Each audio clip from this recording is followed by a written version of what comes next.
The Minister for Trade and Industry, Mr. Alan Tremantin, has revealed that 150,975 direct and indirect jobs have been created under the One District, One Factory, One D, One F program. Giving an update on the program since the beginning to date in Parliament, the Minister explained that there were 278 One D, One F projects at various stages of implementation. Out of that number, Mr. Tremantin said 104 companies were currently in operation, while 150 were under construction, with 24 at the mobilization stage. The 1D1F program is a government-assisted private sector-led initiative that seeks to provide generous incentives to businesses to set up productive ventures, mainly factories. It is expected that the factories will increase the country's export earnings while cutting down on import due, because the factories will produce much of the needs of the country locally. The minister said 165 out of the 278 companies were new projects, representing 60%, while 113 companies were existing ones that were being supported, and that represented 40%. Mr. Tremantin told the House that the youth had not been left out of the 1D1F program, as 58 companies were fully owned by youth groups mobilized by the government. Such youth, he said, were being supported with seed funding to establish their own state-of-the-art agro-processing factories in 58 districts under what was referred to as the Enable Youth 1D1F initiative. The initiative, he added, was being supported by the African Development Bank and International Fund for Agricultural Development. He gave the sectoral breakdown of the 1D1F companies as 40.6% being agro-processing companies, 43.9% being manufacturing companies, 7.9% as meat processing, livestock, poultry and fish, and 7.6% representing others. On the regional basis, Mr. Tremantin said the Ashanti region had 54 of the projects, Eastern had 37, Greater Accra 76, Central 19, Volta 13 and Northern 6, Upper East 7 and Western 11. The rest are Bono region 19, Bono East 10, Upper West 6, Western North 5, Oti 3, Savannah 4, Ahafo 5 and Northeast Region 3. He also told the House that since the start of the program 4 years ago, the government had successfully mobilized loans for the 128 1D1F companies from participating financial institutions to the tune of 2.69 billion Ghana cedis on the back of the interest subsidies, of which 1.66 billion Ghana cedis had already been disbursed.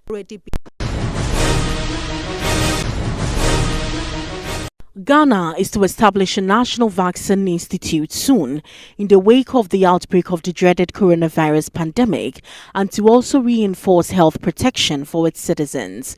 This is contained in a proposal by the committee studying Ghana's potential as a vaccine manufacturing hub in the sub-region. President Nana Addo Dankwa Akufo-Addo, who announced this in his 26th televised address to the nation on measures taken to curb the spread of the virus, said the government was committed to injecting a seed funding of about $25 million in the establishment of the institute.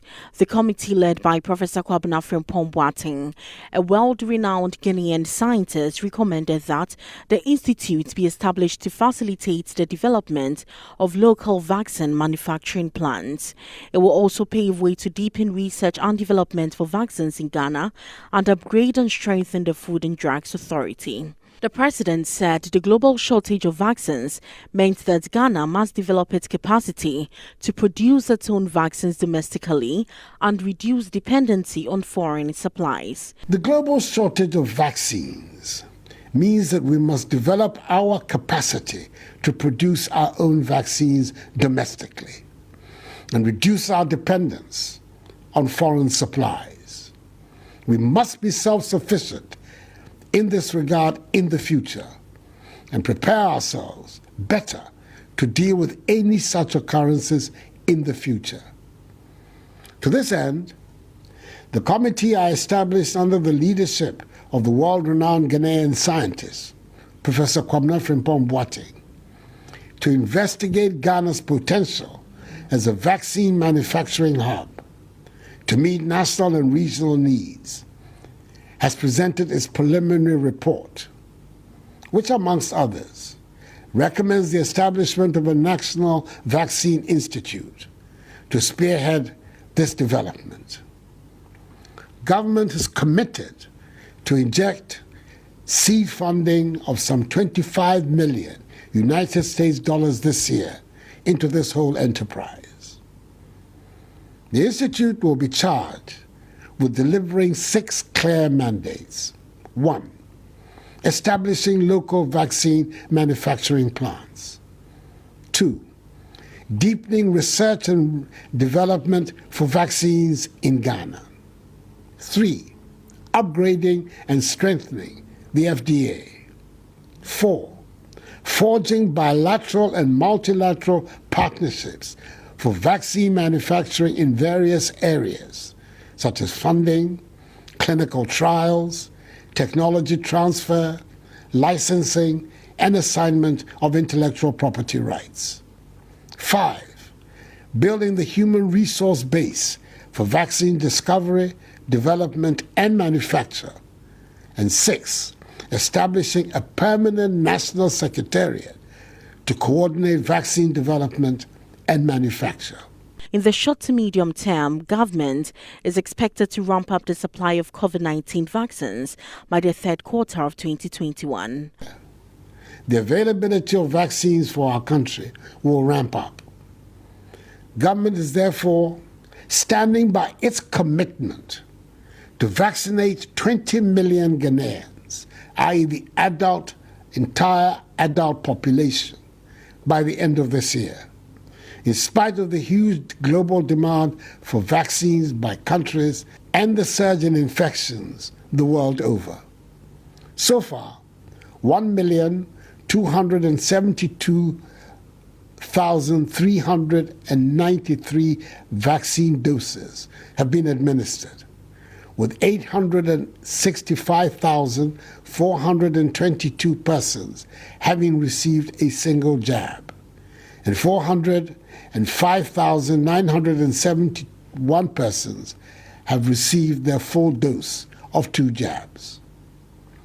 We're expecting through the COVAX facility and the African Union 1,229,670 doses of the Pfizer vaccines from the government of the United States of America and 249,000 AstraZeneca vaccines from the government of the United Kingdom. Government is also in the process of procuring 17 million Johnson & Johnson single doses per person vaccines through the African Medium Supply Platform in this quarter. The president said storage facilities have also been upgraded and acquired to shore up existing facilities. He reminded the nation to remain steadfast and entreated Ghanaians to wear the mask as part of measures to enable citizens return to their way of life. We must remember that the virus continues to jeopardize our lives and livelihoods. Without doubt, God has been gracious to us. I appreciate that the wearing of masks is difficult for all of us, but I entreat you to wear the mask. This is what will save us. I ask this evening that we remain steadfast in our adherence to the protocols so we can overcome this third wave of infections. If we do so, we will soon be able to return to our normal way of life.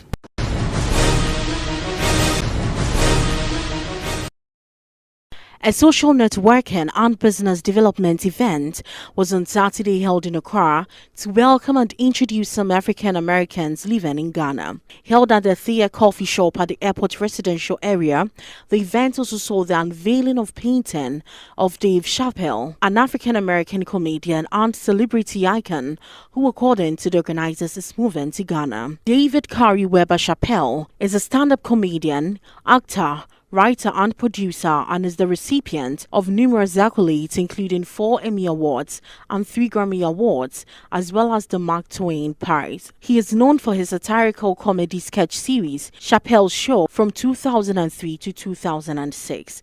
Dave Chappelle has appeared in several films, including Robin Hood, Men in Tights, The Nazi Professor, Con Air, You've Got Mail, Blue Streak, and The Carver Brother, Chirac, and A Star Is Born. Dave Chappelle is one of many diasporas seeking a return to Africa in the wake of the epoch-making and year-long celebration of the Year of Return commemorated in 2019. Speaking to NET2 TV News during the event, American hip-hop group Tony Tone expressed their joy at being part of the networking event, describing the evening as priceless. This is an opportunity that is only a blessing. Only a blessing. You know what I mean? So I'm very happy to be here, as well as I'm happy to be here to learn the things I didn't know. You know? So this is awesome, definitely. And the people have been so welcoming that it's overwhelming. Things that we've learned over the many years and the programming and whatever. It's like I got to spend the rest of my life unlearning. You know what I mean? It's a lot of bad habits we've achieved, you know what I mean? But it's no worries. We're in the right place right now, you know? A lot of people are afraid from where we're from to come here to be around their people because they don't feel like their people will accept it. But we're family. When we first started coming here in 2018 and bringing in the New Year's of the Year Return, in the beginning of it, it's like we understood that they wanted us to come here. It was a blessing for us to be here because it was meant. The ancestors were calling us over here, that this was supposed to happen. We could have been anywhere in the world, but instead our first place off of this land, out of the land of America, was Africa. They also shared their thoughts on returning to the motherland of Africa and Ghana, in particular, especially after the debacle of George Floyd attitude-related matters. Then you think about the things that we've learned over the many years and the programming and whatever. It's like I got to spend the rest of my life unlearning. You know what I mean? It's a lot of bad habits we've achieved, you know what I mean? But it's no worries. We're in the right place right now, you know? The Ace Hip Hop Trio also revealed that Ghana has some outstanding music talent and would explore the possibility of working with some of them, citing Yapuno as an example. Being able to be the person that I am and conform and see the other artists that are like me, like shout out Yapuno, because me and Yapuno are very, very close. That's a good artist I like to rock with out here, Stoneboy. There's so many of them. And we just want to bridge that gap. My legacy is to show the world that rap music, hip hop fused with blues and the soul that we have, we can all become one under that umbrella. Just persevering and being steadfast in our dreams and holding on to our craft. And that's basically it. I want to be known as one that came over here, made noise, made a mark with these youth and with these artists, and we kept things going. Some other participants at the event also shared their thoughts with NET2 TV News. Love this event. So this is my first one. I know it's a second annual one that you all are having, but I love it. I think it's amazing. It's really connecting the dots and bringing people together. So it's very exciting. Home is where a lot of things are happening. So if you have any great ideas, if you want to network or really allow, things to grow, just come home, find your tribe here. Tunisia's president dismissed the government and froze parliament on Sunday in a dramatic escalation of a political crisis that his opponents labeled a coup, calling their own supporters to come onto the streets in protest. President Kais Saied said he would assume executive authority with assistance of a new prime minister in the biggest challenge yet to the democratic system Tunisia introduced in the 2011 revolution. Crowds of people quickly flooded the capital and other cities to support Saied, cheering and honking car horns in scenes that recalled the revolution, which triggered the Arab Spring protest that revolved the Middle East. However, the extent of backing for Saied's moves against a fragile government and divided parliament was not clear, as Parliament Speaker Rachid Ghannouchi called on Tunisians to come into the streets to stop what he called a coup. Said, in his televised statement announcing his move, had warned against any violent response. Hours after the statement, military vehicles surrounded the parliament building as people nearly cheered and sang the national anthem. Two witnesses said. Local media reported that the army had also surrounded the state television building. Years of paralysis, corruption, declining state services and growing unemployment had already soured many Tunisians on their political system before the COVID-19 pandemic hammered the economy last year and coronavirus infection rates shot up this summer. Ennahda, banned before the revolution, has been the most consistently successful party since 2011 and a member of successive coalition governments.